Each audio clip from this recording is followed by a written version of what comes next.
This is your News Source Evening Bulletin for today, Monday, the 8th day of April in the year 2019. Here's what we're tracking tonight. Public Security Minister Kemraj Ramjatan today revealed that he might have to take a supplementary budget to the National Assembly to seek additional money for the Smart City Security Pilot Project that will see some more CCTV cameras being installed around Georgetown. While equipment for the project is already in Guyana, the additional funding to be sought will go towards the construction of a command center. During an interview this morning on the 94.1 FM Jumpstart show, the Public Security Minister revealed that the Inter-American Development Bank was expected to provide full funding, but that changed after the contract for the equipment was won by the Huawei company. As a matter of fact, as you know, for a long time now, we have this Smart City program in which we're supposed to put more videos all across Georgetown as a pilot project with a command center in which we're going to literally have eyes in Georgetown. There was some problem because the firm that won the contract was Huawei, and of course the IDB had to lend the monies, and you know the problem with Huawei and the Americans and all of that. That's the difficulty we're having presently. The equipment are in country, but we have to have a command center built. That will take some more time now because the funding from the IDB is not forthcoming in relation to that, and for good reasons, I understand. We'll have to get the money from local funding, and hopefully Ministry of Telecommunications, in which I'm in association with, will find the funding, if not me, going for a supplementary. Huawei is a large-scale Chinese telecommunication equipment company. The company has found itself being at the center of a trade fight between the US and China, with the US accusing the company of being a threat to its national security. Mr. Ramjatan said he will be looking to work with the Ministry of Public Telecommunications to ensure that the project gets off the ground, and funding could come from the government itself. The Smart City Security Initiative forms part of the Citizen Security Strengthening Project. It was first launched back in 2016, and funding for that part of the project was expected to come from the IDB to the tune of up to $15 million. The Public Security Minister said the police force has been using more and more cameras to solve crimes. Indeed, going downwards, the decline in the amounts of crimes and so on. A lot of people now report almost every crime. And because of the video analysis department that we have at the police force, once you get a glimpse of that person robbing, you can then find the person. The police are pretty good at it now. And we nab them, even if it takes a couple of days or a week or so after. But you catch them. That is why we want the reports to be made. So you go back at that hour, check on the video that was above on the lantern post or whatever, and you can find them. News Source has reached out to the IDB office in Guyana over the decision to pull out of the project. A response has been promised. More news coming up in a moment. The future is green. Let's help you experience the future with easy financing for your business or home. Be it for solar energy, water treatment recycling, water filters, energy saving appliances, or wind power projects. Enjoy competitive interest rates, fast approvals, and discounted lending services fees, low equity contribution, and flexible repayment. Visit us for details or go to www.gbtibank.com or email us at banking@gbtibank.com. GBTI, we see Guyana through your eyes. Linden Town Week isn't just the biggest events, the best fets, the most action, cultural shows, exhibition, food, music, sports, and anything you can dream of. Linden Town Week 2019 begins from Saturday the 20th of April to Wednesday the 1st of May. For more information, contact the Linden Town Week Secretariat on 444-2200 or follow the Linden Maritime Council's Facebook page.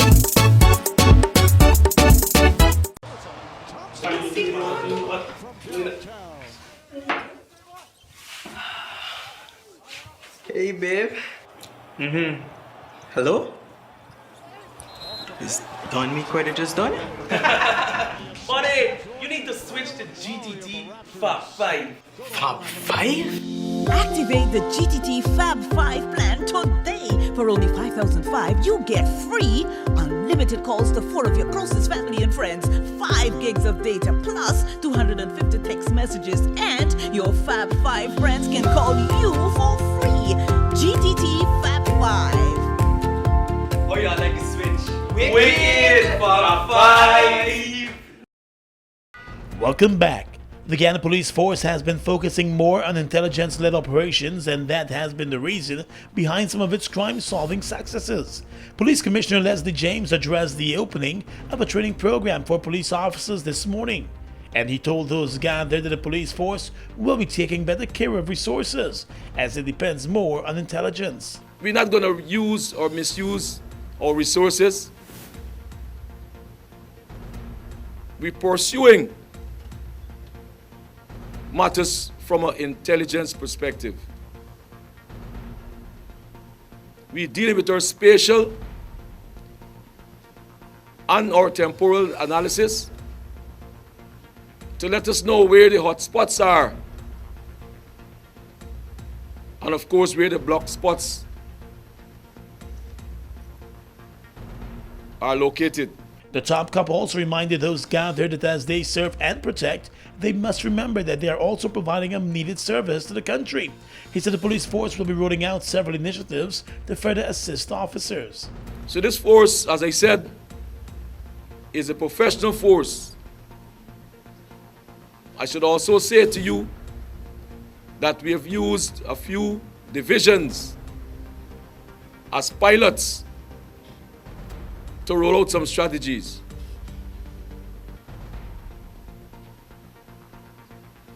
You'll be seeing the body camera at work,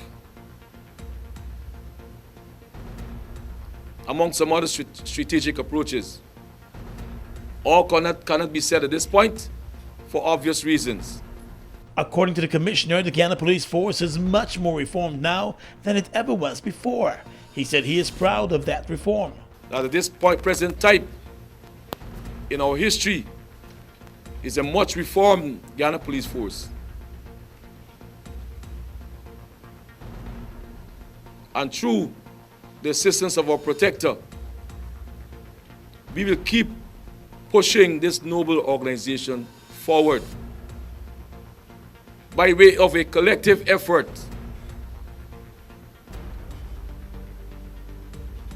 And you, the persons identified for these programs commencing today, you're part of that structure. You're equally important as us. Just last week, the police force started the training of police officers in the use of body cams. This week's training program is focusing on station management and traffic. In the education sector, classes at the Freeburg Secondary School in Norton Street, Georgetown ended just as they were about to get on the way today, as teachers and students complained of an invasion of mosquitoes. Teachers at the school told News Source that the situation has become unbearable for them and their students. Teachers have to come and clean their own classes. We have 2 cleaners and they really aren't doing anything for us.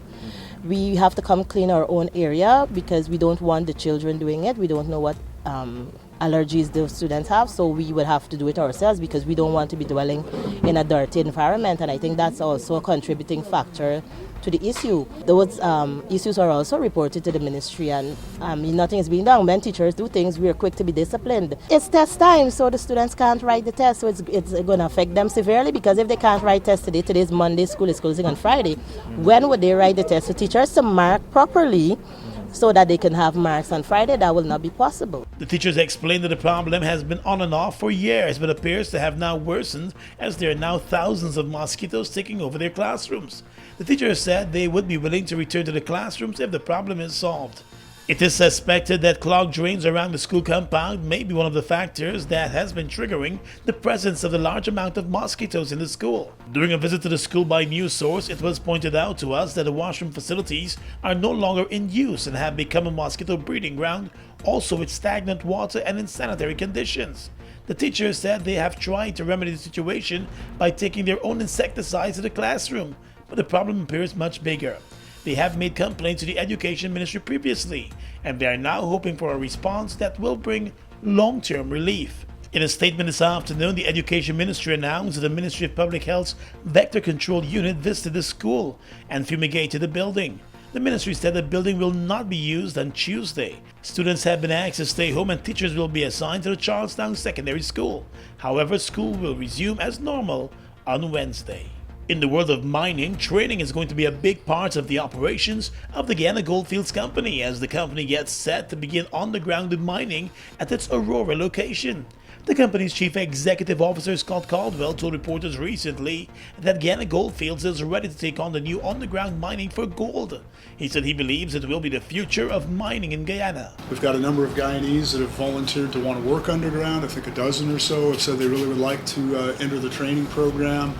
We're going to develop that training program in concert with the Guyanese government. We hope the GGMC and others. We're going to call it a mining technology center. We're putting together I'll call it a white paper about what we believe the program would be or would not be, and then get the GGMC, EPA, and others involved in that program. We're working with the Canadian High Commission to help us get more resources on that. But it's a big effort to train people to become underground employees, underground technicians. It's the future of this mine, and quite frankly, I think it's the future of mining in Guyana. I think the easy ore, like anywhere else in the world that's on the surface, the minerals get extracted first and then you go underground. And so I think that's the future here, and I think it's going to be a great skill set. We've got a very, very long mine life. The company recently got clearance from the Environmental Protection Agency to begin the development of its underground mining operations. Guyana Goldfields is one of the largest gold mining companies in Guyana. The company currently has over 700 Guyanese in its employ. Turning now to the courts, 44-year-old Latam businessman Marlon Jarvis stood before the chief magistrate today and denied the allegations of drug trafficking. He has been remanded to jail until the 18th of April. The court heard that between the 3rd and 4th of April in the Latam community, the businessman had over 53 kilograms of compressed marijuana and over 1 kilogram of cocaine in his possession for the purpose of trafficking. It is further alleged that on the same day, Jarvis willfully attempted to pervert the course of justice by offering to pay the investigating police officer $180,000 for the charge against him to be dropped and for the drugs to be returned.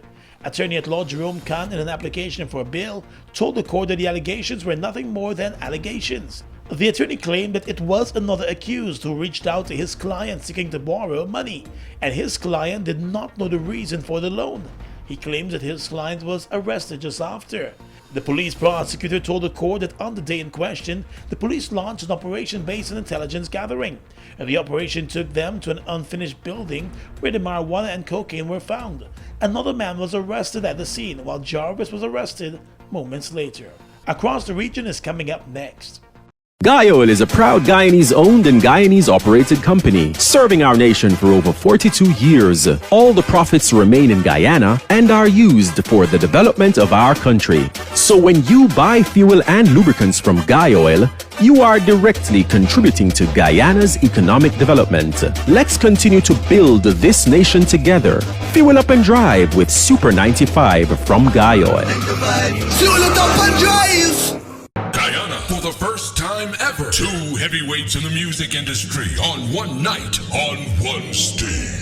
Extra Beer presents Yardie Fete Dancehall and Soca Concert. Performing live, the youngest and hottest dancehall artist, Alkaline, the Conqueror. Feel like my gang conquer the world now. And the hottest soca artist, the Farmer Nappy. You got me hooking me if you want me to. Get your tickets now for an affordable $3,000, stage front $15,000. Ticket location: White Castle Fish Shop, Just Your Size Boutique, Guinness Bar, Pleasant, Idell Food Shop, Durban Street, Fireside Grill and Chill, Buxton Gas Station, Dave Barker, Digicel, Starbrook Bar, Colors Boutique, Westsiders Entertainment Center, Patsy's BPAT Food Court, Sault Ste. Junction, Extra Beer Location, Starbrook Market, Sweet Point Orange Walk, and HJ Radio Station. Yardie Fete, live, Alkaline and Farmer Nappy, Soca and Dance Hall Concert on Easter Saturday, 20th April 2019 at Guyana National Stadium. Come, Corona, Extra Beer, and Extra Energy Drink.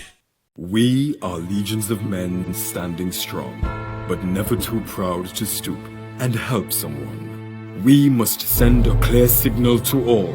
Do right. Walk in upright ways, knowing that's what being a man is all about. And ever wear that things will only get worse when good men do nothing. Stand strong. Be the one to live right. Across the region right now, the Caribbean Media Corporation is reporting this evening that a twin-engine commercial aircraft crash-landed at the Douglas Charles Airport in Dominica earlier today, but there were no immediate reports of injuries. Media reports said that the plane belongs to the Dominican Republic-based Sky High Aviation Services, which operates flights from Santo Domingo, Tortola, Aruba, Curacao, St. Martin, Bonaire, St. Kitts, Antigua, Cuba, Bahamas, and other countries to Dominica. More details are emerging tonight. An investigation has been launched into the crash. And Caribbean News Services reporting tonight that a total of 359 people have been murdered in Jamaica since the start of this year, according to figures released by the periodic Serious and Violent Crime Review Unit of the Jamaica Constabulary Force. The official figures show that 42 people were killed in St. James following the lifting of the state of public emergency in the Western Jamaica Parish back in January. The death toll for the corresponding period was 23. The figures show that Clarendon recorded 36 murders, St. Catherine South 35 murders, St. Andrews South 37 murders, and Westmoreland had 35 murders recorded so far this year. The police said that 200 illegal guns and nearly 3,000 rounds of ammunition have been seized since January. They said also that there were 30 fatal shootings involving the police since January 21, 2 involving security guards, and 7 involving licensed firearm holders. In 2018, Jamaica recorded a total of 1,287 murders, a 22% decline from the 1,641 recorded the previous year. And finally tonight, international news. The UN has condemned an airstrike that closed the only functioning airport in the Libyan capital. Flights to the Mitiga International Airport were suspended and passengers were evacuated. No casualties were reported. The UN blamed the airstrike on forces loyal to General Khalifa Haftar, a commander from the east who was trying to seize the capital. A spokesman for the general said civilian planes had not been targeted, according to the Reuters news agency. And that's your News Source Evening Bulletin for tonight. I'm Gordon Mosley reporting.